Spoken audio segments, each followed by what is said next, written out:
ಎಲ್ಲಾ ಹಾನಿಯಿಂದ ಕೂದಲನ್ನು ರಕ್ಷಿಸುತ್ತೆ. ಬರೀ Amrut noni reach root premium hair oil. ತಗೊಂಡು ಬಂದ್ರು, ಅದಕ್ಕೆ ಸರ್ಟಿಫಿಕೇಟ್ ಕೊಟ್ರು. ಸಾವಿರಾರು ಜನ ಸತ್ತರಲ್ಲ, 4 ಲಕ್ಷ ಜನ. ಅದಕ್ಕೆ ಯಾಕೆ ನಿಮ್ ಫೋಟೋ ಹಾಕೊಳ್ಳಿಲ್ಲ? ಕೋವಿಡ್ ಮಾತ್ರ ಫೋಟೋ ಹಾಕೊಂಡ್ರಿ, ಸತ್ತಾಗ ಮಾತ್ರ ಹಾಕೊಳ್ಳಿಲ್ಲ. ಇವತ್ತು ಹೇಳ್ತಾ ಇದ್ದೀನಿ, ಆ ಕೋವಿಡ್ ನೆನೆಸ್ಕೊಂಡ್ರೆ ಭಯ ಆಯ್ತದೆ. ನಾನು ಕಾಂಗ್ರೆಸ್ ಪಕ್ಷದ ಅಧ್ಯಕ್ಷನಾಗದೆ. ಅಧ್ಯಕ್ಷನಾದ ತಕ್ಷಣ ಪಾಪ ನಿಮ್ ಬಾಗಲಕೋಟು, ಬಿಜಾಪುರ, ಯಾದಗಿರು, ಬೆಳಗಾಮವರೆಲ್ಲ ಪಾಪ 3ರಷ್ಟು ದುಡ್ಡು ಕೊಡಬೇಕು ಅಂತ ಹೇಳಿದ್ರು. ಯಾರು ಕೊಡ್ತಾರ್ರಿ? 700 ರೂಪಾಯಿ ದುಡ್ಡಿಗೆ 2000 ಕೊಡಬೇಕು ಅಂತ. ಕೊನೆಗೆ ನಮ್ಮ ಮನೆ ಬಾಗಿಲಿಗೆ ಪಾಪ ಯಾದಗಿರಿ ಹುಡುಗರು ಬಂದ್ರು. ಖರ್ಗೆ ಸಾಹೇಬ್ರು ನೋಡಕ್ ಹೋಗಿರಂತೆ, ಬಸ್ ಚಾರ್ಜ್ ಇಲ್ಲ ಅಂತ. ಕೊನೆಗೆ ನಾನು ಸಿದ್ದರಾಮಯ್ಯನವ್ರು ಮಾತಾಡಿದೆ, ಫೋನ್ ಮಾಡಿದೆ, ಹಿಂಗಿದೆ ಅಂತ. ಕೊನೆಗೆ DK ಅಂತೇಳಿ ನಾನು ಹೇಳಿದೆ, 1 ಕೋಟಿ ರೂಪಾಯಿ ಕೊಟ್ಬಿಡೋಣ ಸರ್ ಅಂತ. 1 ಕೋಟಿ ರೂಪಾಯಿ KSRTCಗೆ ಚೆಕ್ ಬರ್ದೆ. ನಿಮ್ನೆಲ್ಲರೂ ಕೂಡ ನಿಮ್ಮಲ್ಲಿ ಕೂಲಿ ಮಾಡ್ತಿದ್ದವ್ರನ್ನೆಲ್ಲ ಫ್ರೀ ಆಗಿ ಕಳಿಸಿದ್ವಾ ಇಲ್ವಾ? ಇದು ಕಾಂಗ್ರೆಸ್ ಪಕ್ಷದ ಕೊಡುಗೆ.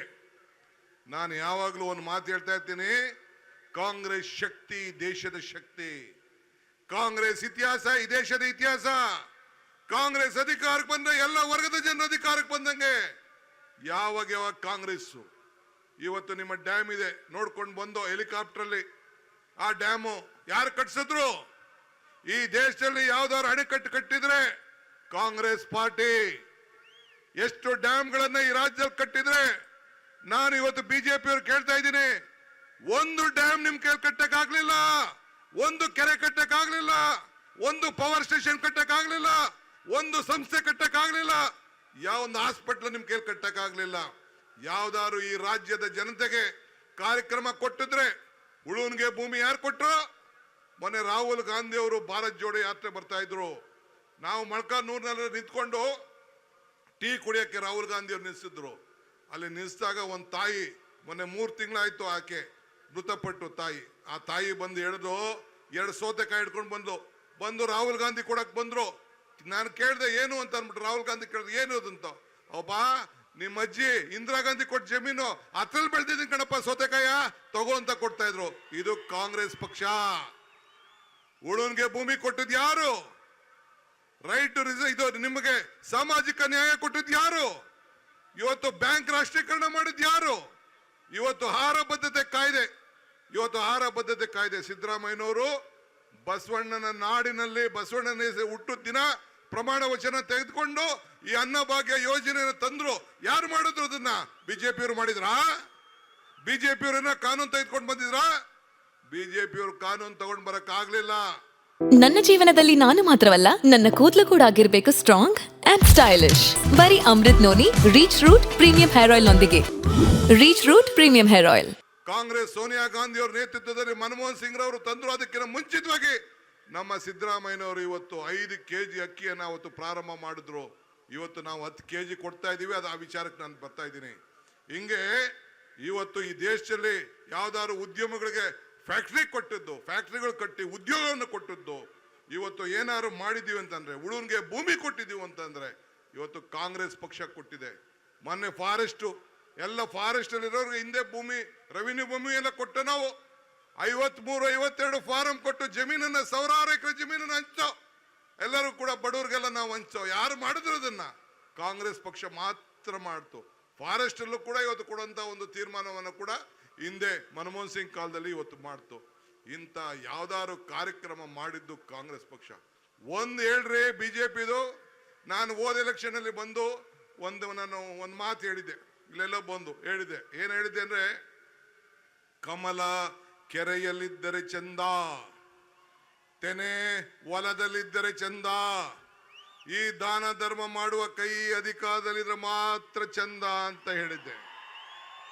ಏನಾಯ್ತು? ಈ ದಾನ ಧರ್ಮ ಮಾಡುವ ಕೈ ಅಧಿಕಾರ ಬಂದದ್ಕೆ ಎಲೆಕ್ಷನ್ ಮುಂಚಿತವಾಗಿ ನಾವು ಪ್ರವಾಸ ಮಾಡ್ದೋ, ಪ್ರಜಾಧ್ವನಿ ಮಾಡ್ದೋ, ಜನರ ಕಷ್ಟ ಕೇಳ್ದೋ, ಮೇಕೆದಾಟು ಯಾತ್ರೆ ಮಾಡ್ದೋ, ಸ್ವತಂತ್ರ ನಡಿಗೆ ಮಾಡ್ದೋ, ಹೋರಾಟ ಮಾಡ್ದೋ, ಜನಧ್ವನಿ ಮಾಡ್ದೋ, ಹೋರಾಟ ಮಾಡಿ ಜನರ ಮಧ್ಯೆ ಇವತ್ತು ಜನರ ಸಮಸ್ಯೆ ಕಷ್ಟ ಸುಖ ಏನು ಕೇಳ್ದೋ. ತಾಯಂದಿರು ಹೇಳಿದ್ರು, ಇಲ್ಲೇ ನಮ್ಮ ಸೌಮ್ಯ ರೆಡ್ಡಿ ಇಲ್ಲಿದ್ದಾರೆ, ಅವ್ರ ಕ್ಷೇತ್ರಕ್ಕೆ ಹೋಗಿದ್ದ ನಾವು, ನಡ್ಕೊಂಡು ಹೋಗಿದ್ದ ನಾವು, ಎಲ್ಲಾ ಕ್ಷೇತ್ರಕ್ಕೆ ಹೋಗಿ ಪ್ರವಾಸ ಮಾಡ್ದೋ. ರಾಹುಲ್ ಗಾಂಧಿ ಅವರು ಎಲ್ಲೆಲ್ಲಿ ಚಾಮರಾಜನಗರದಿಂದ ಹಿಡಿದು ಈ ಕಡೆ ಬಳ್ಳಾರಿ ಮುಗಿಯೋ ಗಂಟ ಏನು ತೆಲಂಗಾಣ ಗಂಟ ಎಲ್ಲೆಲ್ಲಿ ನಡೆದ್ರು ಎಲ್ಲ ಕ್ಷೇತ್ರಗಳನ್ನು ಕೂಡ ಇವತ್ತು ಕಾಂಗ್ರೆಸ್ ಪಕ್ಷ ಗೆಲ್ತು. ಆ ಗೆದ್ದಂತ ಸಂದರ್ಭದಲ್ಲಿ ಜನರು ಕೇಳ್ದೋ ನಿಮ್ ಸಮಸ್ಯೆ ಏನು? ತಾಯಂದಿರು ಹೇಳಿದ್ರು, ಅಪ್ಪ ಬೆಲೆ ಏರಿಕೆ ಜಾಸ್ತಿ ಆಗ್ಬಿಟ್ಟಿದೆ, ಪೆಟ್ರೋಲ್ ಬೆಲೆ, ಡೀಸೆಲ್ ಬೆಲೆ, ಗ್ಯಾಸ್ ಬೆಲೆ 400 ಇತ್ತು, 1100 ರೂಪಾಯಿ ಆಗೋಯ್ತು, ನಮ್ ಕೈಲಿ ತಡೆಯಕ್ ಆಗ್ತಾ ಇಲ್ಲ ಬೆಲೆ ಏರಿಕೆ. ಯುವಕರು ಹೇಳಿದ್ರು, ನಮ್ಗೆ ಉದ್ಯೋಗ ಇಲ್ಲ, ಏನ್ ಸಮಸ್ಯೆ ಆಗ್ತಾ ಇಲ್ಲ, ಸಂಸಾರ ನಡ್ಸಕ್ ಆಗ್ತಾ ಇಲ್ಲ, ಈ ಸರ್ಕಾರ ನಮ್ ಸಹಾಯ ಮಾಡಕ್ ಆಗ್ತಾ ಇಲ್ಲ. ಅದಕ್ಕೆ ನಾವು ಕೂತ್ಕೊಂಡು ತೀರ್ಮಾನ ಮಾಡ್ದೋ. ಮಹಾತ್ಮ ಗಾಂಧೀಜಿ ಅವರು ಕಾಂಗ್ರೆಸ್ ನಾಯಕತ್ವ ವಹಿಸಿದಂತ ಜಾಗಕ್ಕೆ ಹೋದೋ, ಇಲ್ಲಿಗೆ ಬೆಳಗಾಂಗೆ.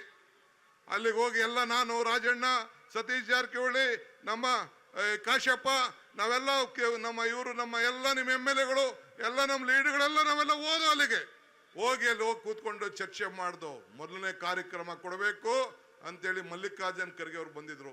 ಗಾಂಧಿ ಬಾವಿಲಿ ನೀರು ತೆಗೆದು ನೀರ್ನ ಚೆಲ್ಲಿ ಕಸ ಗುಡಿಸಿ ಇವತ್ತೆಲ್ಲ ತೀರ್ಮಾನ ಮಾಡಿದ್ರು. ನಮ್ಮ ಯೂತ್ ಕಾಂಗ್ರೆಸ್ ಪ್ರೆಸಿಡೆಂಟು ನಲ್ಮತ್ತು, ನಮ್ಮ ಪುಷ್ಪ, ಎಲ್ಲರೂ ಬಂದ್ಬಿಟ್ರು, ಎಲ್ಲರೂ ಬಂದಿದ್ರು.